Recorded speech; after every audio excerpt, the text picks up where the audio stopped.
Salut à tous, vous êtes bien sur Envergure, un nouvel épisode de 5 Stars. Aujourd'hui, on va parler d'un pivot qui se situe dans le Texas actuellement. On va parler de notre ami Yves Missi. Et pour ce faire, je suis accompagné de mes fidèles acolytes.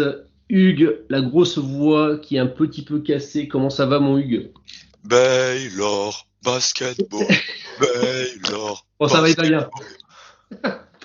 Et Manu qui est avec nous, évidemment. Salut Manu. Salut! Moins d'entrain, mais j'aime bien Baylor aussi. Ouais, après, on sait, et les auditeurs savent à quel point Hugues est fan de Baylor, et qui dit Baylor dit forcément Yamaha Jonathan, Tachibana. Chama, Donc Chachua. voilà, ça comme ça c'est fait. On va pouvoir passer à Yves Missi vraiment. Justement, Hugues, t'as la main. Parle-nous de ce pivot qui éclot un petit peu de façon soudaine. Yves Missi, joueur de grande taille, effectivement intérieur, qui est en train d'exploser sur les boards, qui était la deuxième grosse recrue de Baylor cette année, après un garçon, Jacoby Walter, dont on va parler prochainement aussi. Je vous invite à m'écouter pour apprendre quelques petits trucs sur Yves Missi. Il va y avoir un 94 pieds très rapide, Manu, je te le promets, où je vais vous raconter deux anecdotes fausses et une vraie sur notre ami Yves. La première anecdote sur Yves Missi, c'est qu'il a une sœur qui s'appelle Sississippi. Et quand vous mettez les deux noms, ça ne marche pas du tout en plus parce que j'ai rajouté des si de trop, c'est exceptionnel. La deuxième, c'est que c'est un joueur tellement chrétien que quand il est né, on a dit regardez, le Messie est enfin arrivé. Et la troisième anecdote, qui est peut-être quand même la plus intéressante, c'est de se dire que ce jeune homme, ça fait que 3 ans qu'il joue au basketball de façon organisée. Et ça, c'est un des gros arguments pour lesquels les gens sont très excités à propos de son profil. C'est un monsieur qui est né en 2004, en mai 2004, donc à peine 19 ans, qui est né en Belgique, qui a grandi au Cameroun et qui est venu aux États-Unis recruté au Cameroun par sa grande taille et sa physicalité. Il vient dans le Maryland pour faire son lycée. Il finit en Californie. C'est un prospect 5 étoiles qui est très très très recruté par beaucoup de programmes de high major, notamment la Big 12. Et puis finalement, comme famille très chrétienne et que lui aussi, il finit comme tous les gens dans la secte de Baylor pour Coach Drew à prendre le petit brunch dominical et réciter des versets. Et il explose tout. Voilà, tout simplement.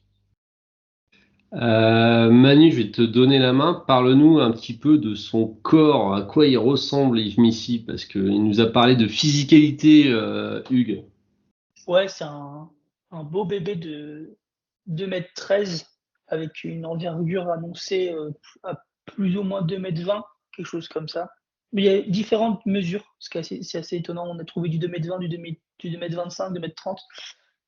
Donc, en tout cas, elle est positive, son envergure, c'est ce qu'il faut retenir.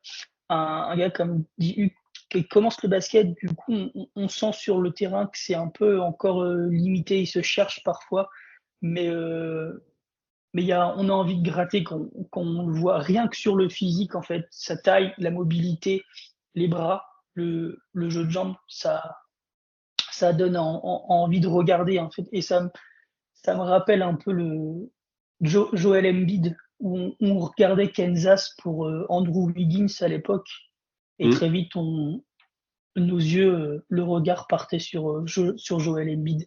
Là, c'est un peu pareil, on regarde Baylor pour Jacoby Walter, et très très vite, nos yeux vont sur Yves Missi. Est-ce que vous pouvez me parler un petit peu du contexte qu'il a à Baylor? Parce que quand on regarde ses stats, le premier truc qu'on voit, entre guillemets, c'est son faible temps de jeu. Il joue que 20 minutes par match, ce garçon. Comment on explique ça aux auditeurs qui n'ont pas encore vu Baylor cette année? C'est honteux déjà. Non, c'est pas bien, il faut parce que à quoi bon vivre si on regarde pas Baylor. C'est un peu extrême peut-être. Je suis prêt pour jouer pour Coach Drew. Baylor, c'est une équipe donc Big 12, une des meilleures conférences du pays, qui a été championne il y a 4 ans déjà. Putain, ça passe. Et qui a pour objectif la March Madness. Et donc, il y a beaucoup de transferts. Ils sont allés recruter RJ Denis, ancien de Toledo. Ils sont allés recruter donc, à l'arrière meneur de grande taille, Jaden Nunn, ancien de VCU, scoreur. Ils sont allés chercher des mecs à BYU les années précédentes. Donc il y a un effectif très deep et expérimenté. On joue avec 3 arrières qui portent beaucoup le ballon et qui vont shooter. Et à l'intérieur, Yves Missy, au début de l'année, il sort du banc. Il y a Josh Ojanwuna, qui est sophomore ou junior, pivot aussi, origine camerounaise, très grande taille, gros physique, qui était devant. Et puis Yves Missy, avec son talent, explose et devient le pivot titulaire. Et puis il y a les restes de Tchamwa Tchatchoua, qui s'est pété le genou il y a 2 ans et qui n'arrive pas à reprendre le niveau physique, qui est là en 3e rotation intérieure. Donc un effectif très deep. Ce qui explique le peu de temps de jeu et le faible temps d'usage, des arrières qui ont beaucoup le ballon, ça shoot beaucoup et un calibre pour viser le titre à la March Madness. D'ailleurs, je vais en profiter pour en parler. Donc, il est à 20 minutes, grosso modo, à 21 minutes de temps de jeu de moyenne pour à peu près 10 points, 6 rebonds, je crois, et un contre, un truc comme ça. On est sur des bases qui ressemblent à ça un petit peu. Donc, c'est vrai que brut, ça attire pas forcément l'œil. Après, quand on remet tout de suite sur 40 minutes, c'est un peu plus parlant. Vous avez ça dans les stats, quand vous voulez regarder les stats un petit peu avancées. Ça peut être toujours intéressant à regarder. C'est quoi un petit peu son ticket d'entrée, ce qui vous fait saliver malgré le fait qu'il joue au basket sérieusement, entre guillemets, que depuis 3 ans? Bah justement, qui joue au basket que depuis 3 ans. Il a tellement, il joue depuis très peu, mais il a déjà un impact énorme sur le jeu de Baylor. Donc on se dit, si ce gars-là, il arrive entre les mains d'un staff NBA, qui, ils ont un diamant brut entre les mains, qu'est-ce qu'ils vont en faire? Donc moi, une des choses sur lequel j'ai envie de le voir évoluer, je pense que c'est une des choses qui va lui faire gagner des minutes, outre sa défense bien sûr, c'est sa capacité à jouer le pick and roll. Je trouve qu'il a une vraie aptitude à bien jouer le pick and roll. Il tourne bien, pas toujours dans le bon sens, mais il tourne bien. Il est rapide, fluide sur les appuis. Il se projette rapidement sur le panier une fois qu'il a posé des écrans de mammouth. Et c'est vraiment ça qui m'intrigue et qui, pour moi, je pense, va l'aider parce que la NBA est aujourd'hui une ligue de pick and roll. Tous les plays quasiment sont à base de pick and roll. Et rien que là, moi, je trouve qu'à Baylor, il profite pas du guard play, qui est pour moi pas exceptionnel. Il fait tout ce qu'il faut des fois, mais il a pas le ballon en retour et c'est vraiment dommage parce qu'il pourrait avoir au moins 6 ou 7 situations de pick and roll et finalement il en a que 2 par match. Donc on se dit à quel rythme il pourrait aller en fait, quelle séquence, il y a plein de choses qui entrent en compte et moi c'est vraiment ça qui me fait dire qu'il aura des minutes en NBA. Je vais rebondir là-dessus parce que je suis déjà très d'accord sur c'est même si ça se dit pas trop sur le côté pick and roll poseur d'écran. Alors pour les meneurs de jeu, pour les arrières, je suis un peu moins négatif que Manu. C'est vrai que t'as Nunn, c'est un scoreur, c'est un croqueur. Denis, toi t'as vu des matchs où il passe pas le ballon, il y a quand même des bonnes séquences que je trouve hyper intéressant avec Yves Missy. Bon déjà c'est une machine à highlight.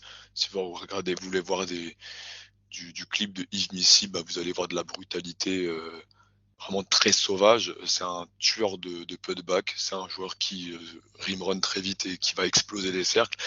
Et pour les écrans, je tacle souvent sur les jeunes américains parce qu'ils savent pas mettre des écrans qui ont de l'impact. Lui, il l'a dit, écran XXL, il va créer déjà des écarts dès sa première année, donc il aura du temps de jeu. Et en plus de ça, malgré le faible curriculum qu'il a en basket, il a ce vice des écrans à la Steven Adams, où c'est des écrans mobiles à chaque fois, mais qui sont jamais sifflés écran mobile, tu vois.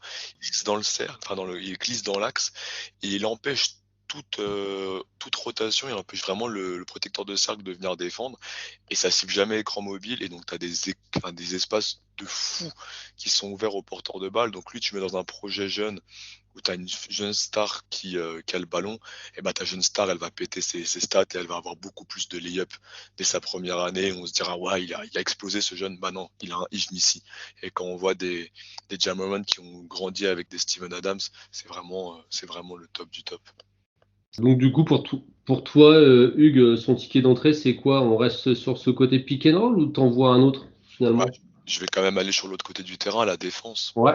Euh, Parce que rim run, c'est bien, mais il faut d'abord pouvoir arrêter l'action d'en face. Et Yves Missy, défensivement, et là-dessus, il est complet. Il va chercher le rebond.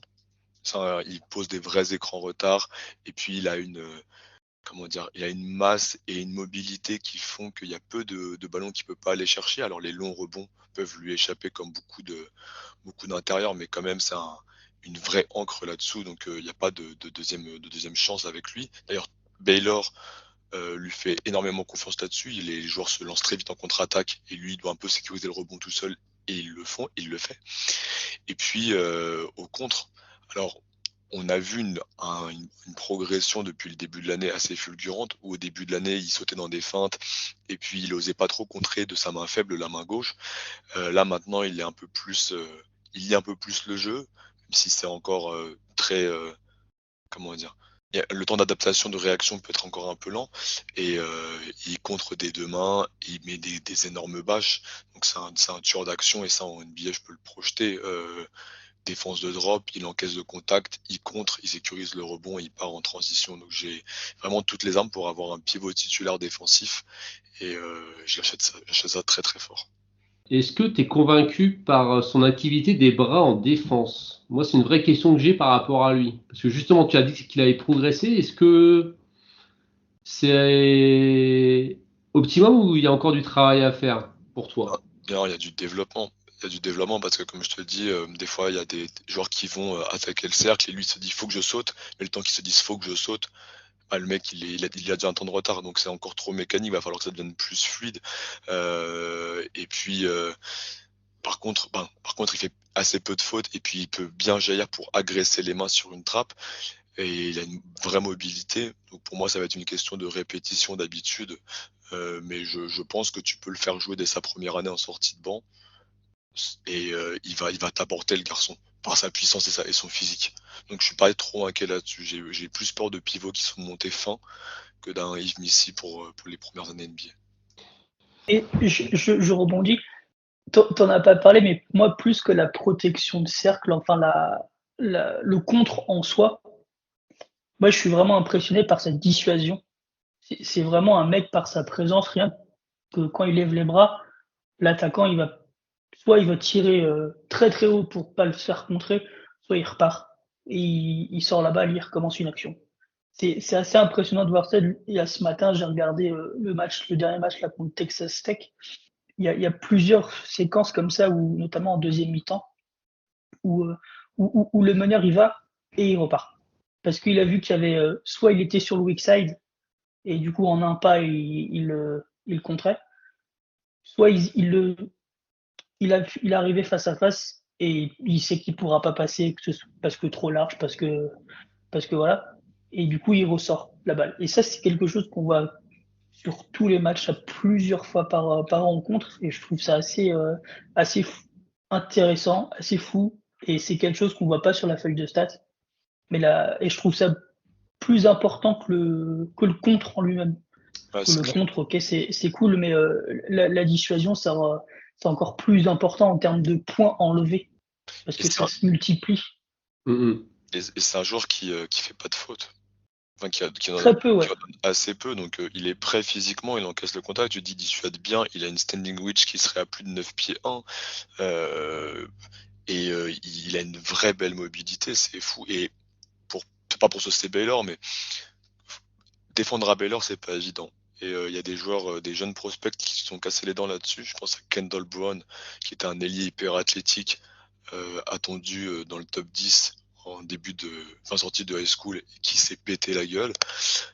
Alors qu'un Jérémy Soran a montré son QI défensif incroyable et s'est fait drafter l'autre pick.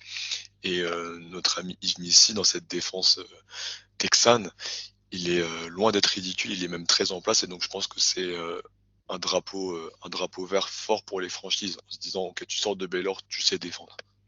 Même sur les fautes, tu dis il en fait pas beaucoup, mais quand il en fait, c'est des fois des fautes bêtes d'apprentissage que je pense elles vont très vite s'effacer avec l'expérience qu'il va gagner là dans les prochains mois, prochaines années. Des fois, il est en faute 3 balles, mais c'est des fautes vraiment bêtes où là, il baisse un peu les bras ou ce genre de conneries, tu vois. Mais honnêtement, sur ça, je pense que ça va très très vite se gommer et il aura très peu de rencontres prochainement avec plus de 3 fautes. Juste pour aller dans votre sens, messieurs, une petite stat, c'est qu'il est à 8%, je crois, de block percentage, il preuve un peu quand même de sa dissuasion déjà, même si le chiffre brut de compte par match ne saute pas forcément aux yeux, donc ce qui va un petit peu dans votre sens. Après, contre et dissuasion, c'est vraiment 2 choses distinctes, hein. Bien sûr, on est d'accord. On est d'accord. Au niveau de ce qu'il a encore à travailler, hein, donc vous l'avez bien dit, c'est quand même un profil un peu rim runner, rim protector, un garçon qui a très peu de basket finalement.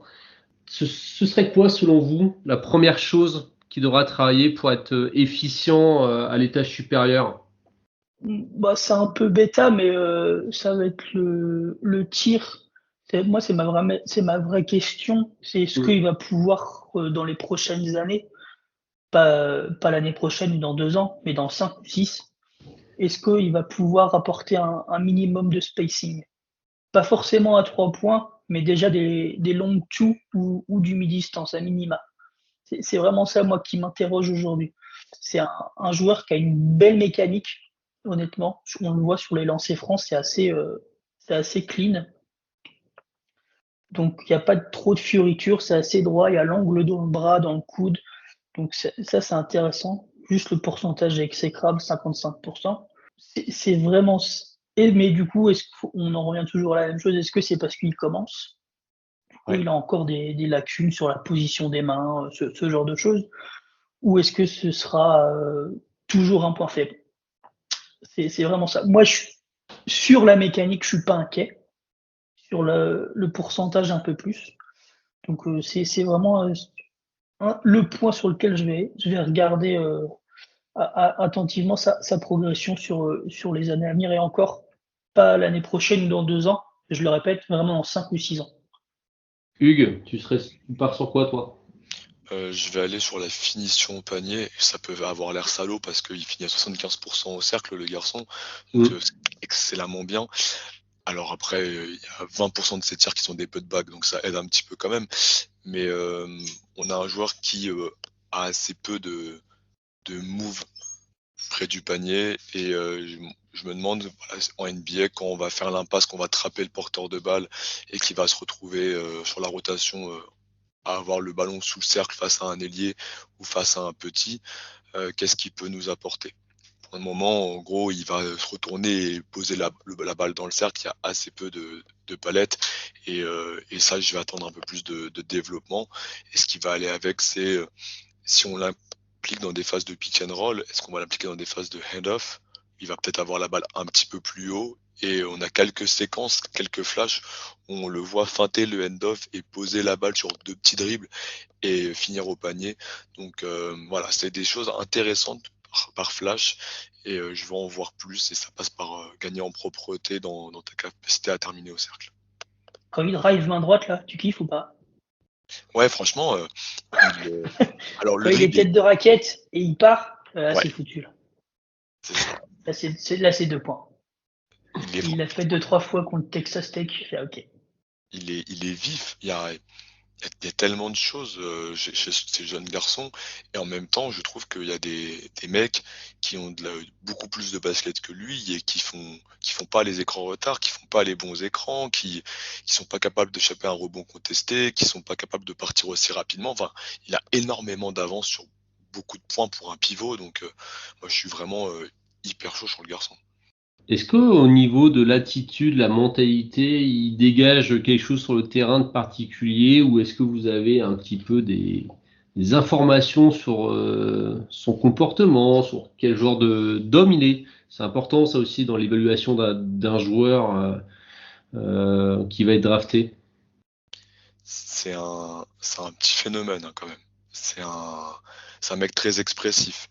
Il gueule beaucoup, comment dire, il va flexer, il va célébrer, il va avoir beaucoup d'énergie. Donc c'est un joueur très actif qui veut faire bien des deux côtés et qui surréagit, etc. Donc c'est un entertainer et c'est toujours intéressant quand même pour le côté rentrer dans le jeu. Après, il s'énerve pas. C'est pas un mec qui va péter des plombs, qui va faire des grosses fautes techniques.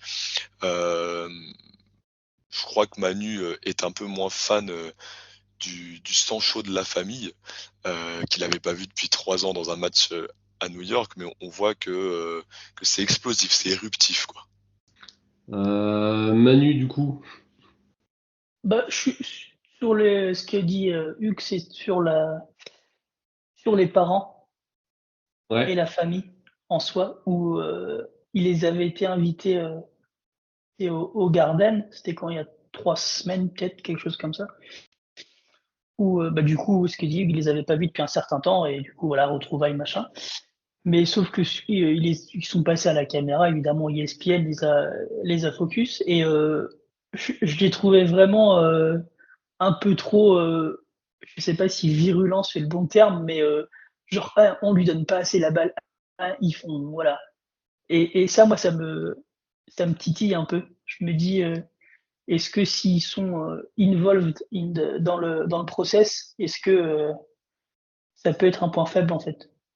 Pas Ouais. autant que la Ball, hein, on s'entend, mais des fois, ça peut être un point négatif que les familles soient un peu trop en train comme ça dans le circuit. Donc. Mais après, c'est une image de 5 secondes. Hein. Ça se trouve, je me trompe Oui, oui. totalement. Et ça se trouve, il parlait d'un gars qui était dans les gradins, hein, tu vois. Mais, Non, puis après, on mais sait bien aussi qu'il y a des parents qui peuvent paraître un petit peu toxiques comme ça pour leur enfant. Je pense à la mère de Cam Thomas, qui avait l'air d'être assez haute en couleur, un petit peu dans la lignée de Madame Rabiot, et qui, en fait, apparemment, ne pose pas plus de soucis que ça à Brooklyn, quoi. Ouais, bah après, hmm, son fils est déjà assez un gros cas à gérer, donc c'est clair que la maman, elle est militaire en plus, donc c'est Voilà, un, c'est un ça. cadre. Moi, je vois vraiment des supporters qui sont fous et qui kiffent le monde. En plus, leur fils, il fait un énorme match au Madison Square Garden où je crois, il met 6 comptes contre Duke, il défonce Kyle Filipowski, c'est un bonheur à voir. Donc, et voilà, c'est pas des gens qui connaissent le basket. Donc, Hmm. faudra voir comment il est entouré. Ils l'ont laissé partir aux États-Unis comme ça et tout. Mais en tout cas, ouais, on a un garçon haut en couleur. Et alors, je prends de l'avance sur le jeu des comparaisons, mais il me faisait penser à un Mark Williams qui sortait de Duke, justement, tu vois, dans le côté physique et la mobilité et des trucs du jeu. Mais un Mark Williams qui serait complètement sous cocaïne et J'aurais dit survitaminé pour ouais, être voilà, bah, à l'égalité. c'est un synonyme en NBA, hein, cocaïne et survitaminé, tu vois, c'est un produit, on a juste pas la même terminologie, mais ouais, c'est un lion, c'est un lion. Comment on l'imagine en année 1, en année rookie, notre ami Yves Missy, avec quel genre d'impact? Ça semble assez facile vu le profil, mais j'attends vos avis, messieurs. bah, tout, Manu? tout dépend du contexte, Ouais, déjà. Mais moi, je le vois bien faire des voyages en J-League ouais. dans un premier temps, histoire de s'aguerrir, prendre un peu des connaissances. Je sais pas si c'est possible en J-League, mais sur le basket, les schémas, le playbook de l'équipe et faire des voyages et arriver en NBA avec, dans un premier temps, la deuxième unité, voire la troisième, voire du garbage time et prendre des minutes comme ça au fil de. Je vais parler au fil des saisons plus qu'au fil des mois parce que c'est un grand qui vient de commencer le basket. Donc moi, là, je pense qu'il faut le projeter dans 5 ans, 6 ans. C'est pour ça que précédemment, je parlais de ça. Et il y a plein de choses qui entrent en compte. Donc moi, je vais pas lui taper dessus si dans 3 ans, bah, il est encore dans la rotation seconde unit, garbage time. Je pense que c'est tout un process. Et pour ça, 5 6 ans. Et là, on pourra commencer à parler parce que là, je pense qu'on aura un vrai joueur de basket. Mm, Mais encore une fois, il lui faut un vrai contexte, je pense. Ouais, Qu'il soit choyé. Comme disait Ben, il faut qu'il ait besoin d'amour. mm. On lui en donne. on lui en donne pour que justement il se développe à la perfection et qu'il atteigne ce potentiel qui, là, nous fait saliver. Je pense que je vais prendre de l'avance par rapport à toi. Peut-être que je me surexcite trop, mais je pense que il va être drafté quand même probablement dans le top 20 ce garçon-là. Et je pense que les extérieurs vont adorer jouer avec lui parce qu'il va leur créer beaucoup d'écart. Je suis pas si surpris que ça si ça dépend à quel point il est drafté haut, mais si d'ici la fin de l'année, il joue déjà 15-16 minutes dans une équipe faible voire moyenne en NBA. Alors Jalen Duren était un prospect beaucoup plus en avance et même s'il était très jeune, mais Jalen Duren a joué assez vite, Mark Williams a joué assez vite, Walker Kessler a joué assez vite. Donc ça dépendra de l'équipe, mais je pense qu'il peut être dans ce genre de projection-là et être en année 3 un titulaire NBA. Si tout se met en place. Mais l'avance sur les rebonds et surtout sur les écrans en pick and roll me font penser que ça peut s'accélérer pour notre ami Jimmy. Il y a un truc sur lequel je rebondis, que j'ai remarqué aussi, c'est sur quand tu dis les extérieurs vont adorer jouer avec lui. Je trouve qu'il a aussi une capacité par sa je refais ma phrase. Il a la capacité de protéger, en fait, de prendre sa position sous le panier, même en attaque. Ce qui fait qu'en fait, ça ouvre encore plus le chemin au panier sur les extérieurs pour les meneurs, enfin les porteurs de balles. Et je trouve ça vraiment incroyable parce qu'il arrive à écarter et à faire reculer son adversaire. Et ça ouvre un chemin. Il l'a fait 2-3 fois encore là contre Texas Tech. Je trouve ça juste formidable. Je sais pas s'il le fait exprès, moi je pense. Franchement, je trouve ça vraiment formidable et effectivement, les extérieurs peuvent vraiment adorer jouer avec lui de par ses écrans sur le pic, mais aussi par ça. Encore une fois, hein, Steven Adams, hein, les fans des Grizzlies du Thunder ou je ne sais, voient très bien l'action. Hein. Il y a une ISO, il y a une ligne, bah lui il est sous le panier, il lâche sur son dos le pivot adverse, il lui dit tu contreras pas et il empêche le contre et si au passage il peut mettre un petit coude à l'arrière qui essaie de le rattraper, bah il le passe et il y a lay-up et on le voit pas et à la fin on dit bah joli lay-up et en fait c'est lui qui a fait 90% du panier. Donc, et Steven Adams, c'est une bonne projection hein, en soi. Ouais. Je pense que ça peut être le entre guillemets le pire scénario. Tu vois, s'il n'y a pas le développement auquel on l'attend, et ben il peut être un Steven Adams qui est déjà formidable parce que c'est quasiment un All-Star. Quoi. Donc, oui, puis c'est quelqu'un qui a enchaîné les contrats NBA, donc c'est quand même. Ouais, c'est ça. C'est sûr. Vrai rôle à OKC, vrai rôle à Memphis. Ouais. Si tout se passe bien, ouais. Et tu vois, là, j'ai l'ordre dans les équipes, plus ou moins. Tu vois que un Miami a un pic hors lot, tout juste après la loterie. Mets-le là-bas. Avec Bam Adebayo. Ça va être incroyable. Meilleur staff NBA, meilleur contexte NBA, meilleur coach NBA. Parfait. Messieurs, généralement, je finis par vous demander si vous y croyez. Je crois que la réponse est en filigrane pendant tout le pod. Pas du tout. Non, ça va bust. Non. Donc, ça peut, hein.